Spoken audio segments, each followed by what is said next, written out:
If you are looking for something new and different for the upcoming Compliance Week celebration in November, check out The Compliance Kids. It's my 3-book children's series on compliance and compliance professionals for children. But they make great gifts and great training tools for your employees. You can check it out on Amazon.com. We've linked to it in the show notes. The Compliance Tip of the Day. This is the podcast where we bring you daily insights and practical advice on navigating the ever-evolving landscape of compliance requirements.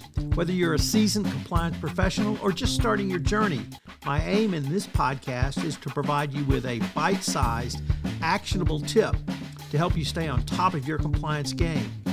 Join us as we explore the latest trends from the Department of Justice, share some best practices, demystify complex compliance issues to help keep your organization doing business ethically and in compliance, and at the end of the day, more profitably.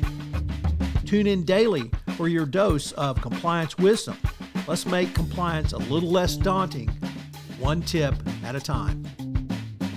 Now a word from the sponsor of the Compliance Podcast Network, Ethico.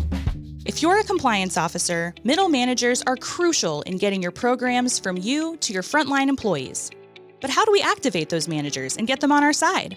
Ethico's new Middle Manager Toolkit equips you with the skills needed to empower your managers, to promote a culture where ethical behavior thrives and employees feel empowered to speak up.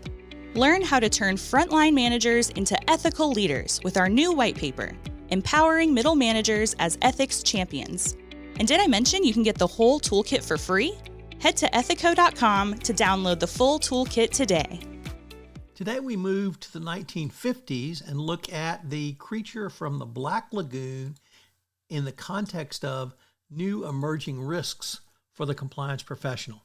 In this movie, a team of scientists stumble upon an uncharted and dangerous lagoon in the Amazon rainforest, only to discover the terrifying gill man. What starts out as a routine scientific expedition quickly becomes a struggle for survival as the group faces this unexpected threat from an unknown entity. So what are the lessons here? Well, number one, recognizing new risks. The scientists in the movie venture into an unknown territory, unaware that dangers are lurking beneath the surface. Similarly, when a business undergoes a shift in its business model, whether through entering new markets, launching new products, or facing changes in regulatory environments, new risks can emerge that were previously uncharted. The first step in managing these risks is recognizing them. Number two, assessing the threat. Once the scientists in the movie realize the gill man is a threat, they must quickly reassess their entire situation.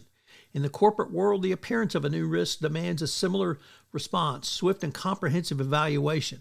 Businesses must not only assess the risk, the immediate risk, but the broader implications it might have on the company's operation, reputation, and compliance obligations. For instance, the 2024 ECCP places a strong emphasis on the business need to adapt their risk assessments to reflect changes in operations or external environment. Whether a business is expanding into new areas, offering new products, or dealing with changes in regulations, the risk landscape will shift. And three, adapting your strategies, revising your policies, procedures, and control. The central characters in the movie must quickly adapt their approach to survival.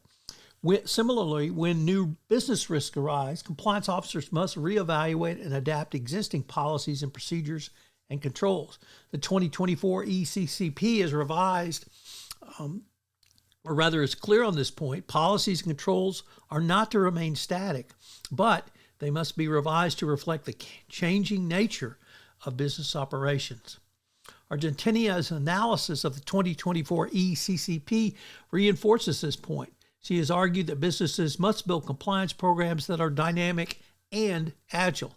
But Lanny Brewer said this in 2009, so this is not something that's new from the Department of Justice. You must be continually evaluating your risks because your risks change on a regular basis. This is Tom Fox again. This new podcast, Compliance Tip of the Day, will appear daily. And frankly, it's one of the most requested topics for a podcast that I get on a regular basis. It's going to be short and sweet with one tip with some takeaways that you can utilize to implement into your compliance program. If you've got a question that you would like a tip on, please submit them through our website, and we will use them in an upcoming episode. The Compliance Tip of the Day is a production of the award-winning Compliance Podcast Network. Finally, this podcast contains promotional materials.